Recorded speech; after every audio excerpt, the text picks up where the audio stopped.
on, everybody? It's the Bulls Show, aka Aidan, and welcome back to another video. Today we've got a Chicago Bulls related video referring to the bench of this team, and this is basically an appreciation post for all of our bench players that have been performing on the Chicago Bulls with two different rotations. Ladies and gentlemen, I think it's safe to say our bench has shined through beyond belief, in my opinion. It's been outstanding to see how this bench has progressed over the course of time, and this is going to be the video talking about, and specifically we're going to be talking about individual players in this bench and how well they've been, and just overall the importance of how well they've contributed. So, but before we get started, please like and subscribe to the Bulls Show. Turn notifications on and let me know in the comments below your thoughts about the Chicago Bulls and how important their bench has been so far. So we need to talk about individual players in relation to this video and appreciation to some of these players. I have to say, before I get started, this bench is not perfect. And by no means am I saying this bench is perfect, but ladies and gentlemen, I have heard for the past few months when we've signed some of these players on this team that we have no depth. Our depth is a joke. The depth isn't going to be good enough for this team, and all of those things. And it's an early sample size. We are 7 games into the season, and in 7 games, this bench has performed very, very well for the Chicago Bulls in certain scenarios. And I want to give praise to this bench for what they've been able to do so far, and in hopes they can continue what they're doing in future games, and of course that the whole season and the playoffs, because we can have that great bench production in the playoffs, defensively and hopefully offensively. We will see a great Chicago Bulls team. First things first, let's start off with the person that is technically starting for the Chicago Bulls at this current time, Javonte Green, Mr. Energy himself. In my opinion, Javonte Green has been outstanding this season. And it just goes to show, I want to give full credit to this front office as well for being able to, I guess, select individual players that may have not been given opportunities on other teams and being able to thrive with the Chicago Bulls. Javonte Green was currently, or previously I should say, on the Boston Celtics, getting little to no game time. But even Boston fans knew the energy that this guy brings on every single night. And transferred over to the Chicago Bulls, he went from getting very little game time on that really good Boston Celtics team to being our starting power forward on this fantastic Chicago Bulls team as well. So Javonte Green isn't consistent here. He's always been good, but now with the Chicago Bulls, he's been taking his progression, taking his performances to another level. We signed this guy up for a very cheap deal. So expect that maybe down the line he should potentially get paid by the Chicago Bulls if he can keep up the energy, the production, as well as his two-way capabilities. Be on the lookout. This guy could potentially get paid. If it's not by the Bulls, it could be by some other team. And he is starting right now as a power forward. And that just goes to show how much faith we have in him and how much he stepped up to the plate. Javonte Green has been fantastic for this team. Let's move into official bench players now. Some of the players that won't get enough credit just because they haven't played the last 2 games. I want to start off with Alize Johnson. Alize Johnson from preseason all the way up until probably around that Utah Jazz game time when he didn't really play, has been very solid for this team in terms of rebounding and energy and mentality wise. Now, as we all know, this bench is not finalized. And with that being said, there have been teams and rotations that will be changed over the course of time. And Alize Johnson in the last 2 games has not been given game time. But we all know that's going to change. We all know this team is stacked in so many positions that it just depends on that one night, that one opportunity. And if he can take that opportunity and grasp it with 2 hands, he will be getting game time once again, as will a lot of this bench. Alize Johnson came from the Brooklyn Nets, from the Indiana Pacers, didn't really get a whole lot of look in as well for their teams. And of course, right now, missing 2 games, you could arguably say that maybe that's going to happen with this team as well. But so far, when he's taken the opportunity, when he's played the games, he has been solid for this team. And I've always said I want him to be a power forward because he's impressed me enough as a center that makes me believe he can continue to do what he does in a position that we need it to be, and that is the power forward position. His rebounding will be great. He can take advantage of certain lineups, certain rotations, rotations, and he can end up getting his buckets as well. There's been certain nights where he's been averaging close to a double-double with very little game time. There was one game where he had 8 and 8 in 14 minutes of game time. That's insane to think about. So he's definitely impressed in my opinion, and another player that was seeking opportunities on a team, and he ended up joining the Chicago Bulls, and hopefully he can continue to capitalize when he does play. Moving into another player that hasn't really got too much of a look in previous games, Troy Brown Jr.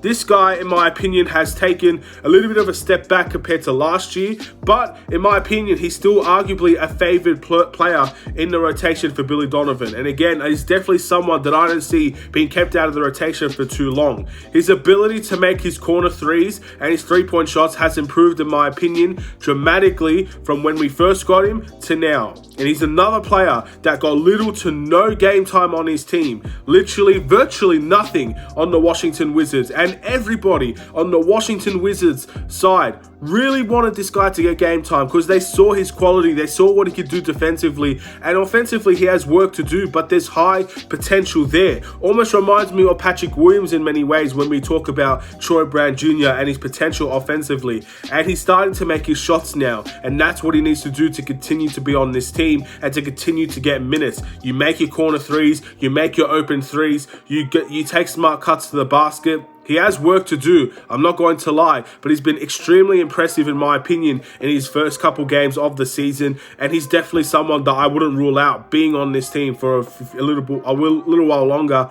and also someone I could potentially see getting more minutes down the line. Again, rotation is key. When we verse a team, like, we could really use that three-point shooting, and we could really use Troy Brown Jr., and I expect him to play. He's definitely not someone you can keep out of the rotation for long, and this is the beauty of having depth and having a bench, is that many positions will be fought for, and many positions will be earned by this team, and you just have to keep working hard, and eventually your time will come. So hopefully his time will come once again. But both players have been really impressive in Alize Johnson and Troy Brown Jr., and both players were seeking new opportunities and new ways to try and impact the team, and they've both come to the Chicago Bulls and have impressed.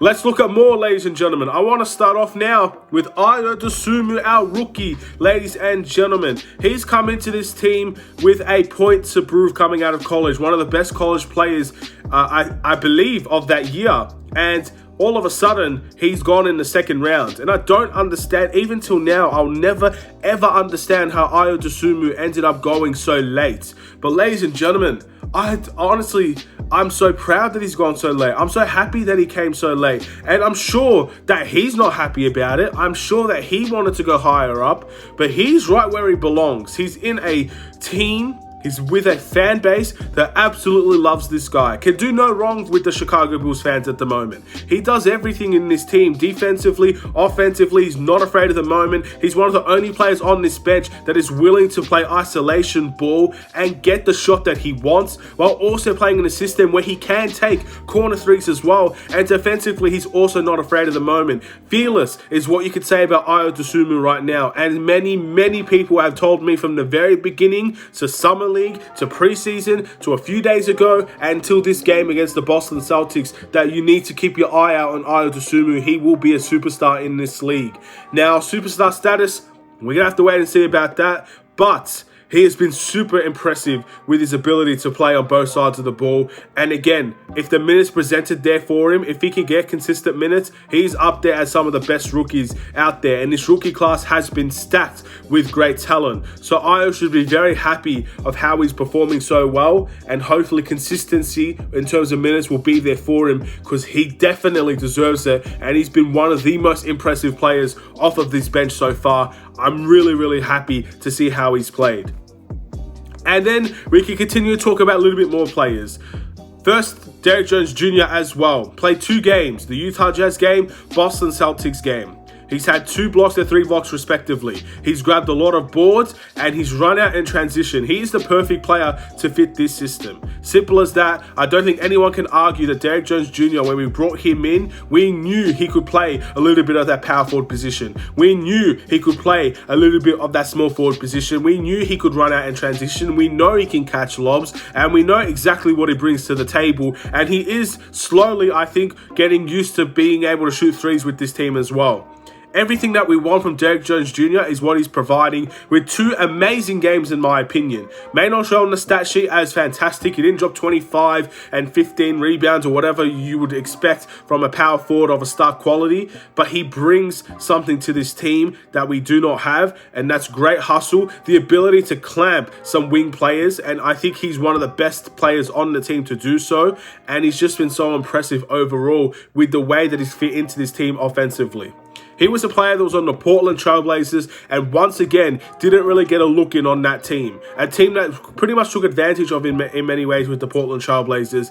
And I think many people wanted to see a little bit more of him. But at the end of the day, only a select team, in my opinion. There were a few teams that do fit the system that Derrick Jones Jr. likes to play. And I just don't think Portland fit the way that Derrick Jones Jr. likes to play. Hence, he didn't get those minutes. But I truly 100% believe with the athletes on this team and the way that we want to play, to run out in transition, to play unselfish basketball, he fits this system so well. And he's on the end of a really fantastic way of playing with point guards and shooting guards and just guards in general, giving him the ball and allowing him to be himself. Lonzo Ball, Zach LaVine, even DeMar, Ayo Dosunmu, Alex Caruso, really unselfish guard play that will make sure that he is best suited for this team. Great to see, and hopefully we can continue to see that as well. All of these players we've mentioned have points to prove, ladies and gentlemen. I just want to keep that in for the last couple minutes of the video. Tony Bradley, a player that got hurt in preseason, a player that has been, I guess many people wanted him to play from the very beginning. A player that got opportunities against the Utah Jazz, took advantage of it, and pretty much had a fantastic style of play with limited minutes. Limited minutes today against the Boston Celtics, huge impact player. His plus minus against Utah was the highest on the team in very, very limited minutes. Safe to say that Tony Bradley's impressed, has he not? Fantastic performer in his last 2 games, and we've all known what Tony Bradley can bring to this team, but many people chose not to see it, and now people are starting to be fully aware of what he could bring. He's been traded left, right, and center over the years, and maybe that might be the case once again with this team. But while he's here, I want people to appreciate what he can bring to this team, because he is someone that can switch out onto guards. He is someone that can provide a little bit of rim protection. Not the best, not elite, but it's definitely there. Someone that can grab boards and someone that can provide a defensive anchor on the defensive end. Many people are actually talking about him starting over Vucevic. I'll never see that happening if it does, but people are talking about it now. There's a conversation there to be had, and I don't think it will happen, but so far he's impressed dramatically with his performance as well. And again, another point to prove, multiple trades, multiple teams traded this guy away, and hopefully he'll come back with a vengeance on all of those teams, because he's been super impressive for the Chicago Bulls so far. And how could I forget Mr. Sixth Man himself, Alex Caruso? In all of the weeks that I've given Sixth Man of the Week, I'm pretty sure all of them went to Alex Caruso, and there's a good reason for that. Consistency is key with Alex Caruso. Every game, whether he's having a fantastic game, running out in transition, scoring easy opportunities, getting and one, highlight reel player, or where either he is someone that is not really seen as a great offensive player, someone that's not really seen as having a great game, maybe even a few turnovers here and there, you will always see consistency with Alex Caruso in his playmaking ability and his defensive ability, and he is one of the best defenders on the team, and arguably one of the best defenders in the NBA right now, with his ability to steal the ball, the ability to get deflections, the ability to switch, fight over screens, guard multiple players, guard big men, guard guards, everything of the sort. Alex Crusoe is one of the go-to players in that retrospect on this team. I said it not long ago, and I'm going to say it again. Although he might not be leading the race for Sixth Man of the Year right now, I think consistency will be the key for Alex Caruso, and I see him in contention in the future. Towards the end of the season, I see many people talking about Alex Caruso as a potential candidate for Sixth Man of the Year. I'm not saying he's going to win it. I know there are many great bench players out there, but Alex Caruso, in my opinion, has the contention to go and compete for that award. And so far, he is delivering every single night, whether it's a good game or a bad game. You look at the score sheet, you look at the stats, you look at the impact, you look at the plus minus. Alex Caruso is always there and about. And that's what a sixth man should be. When the bench comes in, they elevate your team with energy and great play, and he's done that. And he's by far been the best player. And again, a point to prove. He was on the championship Lakers team, yet not many people outside of the Lakers really showed great respect to Alex Caruso. Obviously, the Lakers fans knew exactly what they had. And I think they're really regretting getting rid of him now. And now the Chicago Bulls know exactly who we have on our team. And he had a point to prove with more responsibility on this team. And he's definitely showing that he deserves that responsibility. And the contract that he's got is worth what he's all about. And we still have a few players we haven't seen yet. Coby White, I can't wait to see Coby White play for this team. And let's see if he's truly the answer that we're looking for in terms of bench scoring, because we all know bench scoring can potentially be a liability on this team. We can't hide from that issue. We had a great scoring night from the bench against Boston, but we've seen throughout the course of these games, it's not always there, and that is something that needs to be worked on. And Coby White is a prolific scorer. That is known. We know what Coby White can do on the scoring end, so hopefully that shows in his way of playing off of this bench. And if it doesn't, then we may have discussions to talk about with Coby White. But I really can't wait to see the end result of him playing and playing well for this team. We haven't seen Marco yet, or at least in significant minutes in the NBA. And Marco is definitely someone that I think many people are very high on. Many people called him the next Nikola Jokic. I think many people are starting to understand that may not be the case. And also, he has a lot of talent and skills offensively that many people like. So that's definitely someone that down the line we could potentially see have a strong impact on this team. Devon Dotson, I don't think we're going to see him, to be honest, anytime soon, just because we have a lot of guards stacked on this team. And again, there are many more. I'll probably forget. Tyler Cook is definitely another one. Two-way contract. I think we might end up seeing him here or there. I'm not too sure, especially with the power forward position currently being out. And yeah, I could go on and on and on. I'm sure I've forgotten someone really important, and I apologize. But I want to bring this all to an end in saying that this bench has been combined, has been selected, and has been produced by Arturis, by Mark Eversley, by the Bulls front office, and the management team. And they selected these players single-handedly with the one intention to play the way that we're currently playing with this bench. Fast, athletic, defensive, transition. All the things you need to hear about the Chicago Bulls. The front office is the reason why we have the bench that we have. For all the people that called our bench a joke, for all the people that called our bench no depth, we have no depth in this team. Offensively, many people might still believe that. But if anybody actually watched these games, understood what our bench was designed to do, I think many people would have a clear idea that this is far from the truth, and we have plenty of depth in plenty of positions. It could be improved. We still have one more position, in my opinion, that needs to be filled, and that's the power forward position. Matt Thomas is someone else that we haven't talked about yet that I'm sure will get more game time as well. But we are a team that does have a lot of depth, and we are a team that can use our bench and elevate our bench, and our bench has gotten us at least two really important victories. The Utah Jazz game, we needed the bench. The Boston Celtics game, we needed the bench, and in both times they have delivered for the Chicago Bulls. So this is why I'm making this video. The bench is important, the bench is vital, and I may have talked a lot about it, but this bench deserves the appreciation, and I'll go on all night if I have to show these people that do still believe these things, that this bench is the real deal, and this bench is going to take us places with the starting lineup. Trust in the system, trust in the Bulls, stop sleeping on the Bulls, put respect on our name,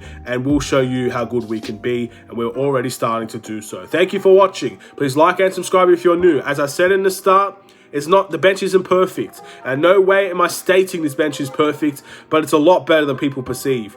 And the more that people keep sleeping on this bench, the more it's going to hurt your teams in the future. Be very aware. Not a threat, it's just something that I truly believe in my heart.